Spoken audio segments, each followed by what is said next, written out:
చాటున పిందెను చూస్తా, సోకు తీగల్లో పండును కోస్తా, నువ్వొస్తే కప్పిస్తా ముద్దుల ముంతమ్మ. ఉక్కపోతకి ఊపిరి పోస్తా, పక్క మేకకు పంట కట్టిస్తా, ముద్దిస్తే బుక్కిస్తా మధ్యల మోతయ్యో. ఓలమ్మో పుకారులు షికారుగా రావమ్మో, ఎదలు ఎడెక్కిస్తే ఎట్టాబులమ్మో.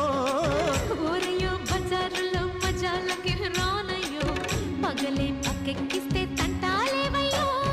మిట్టిల మీదున్న మిస్సమ్మయ్య సంటే వడ్డీలతో పాటు ఒళ్ళోకి వస్తుంటే పో.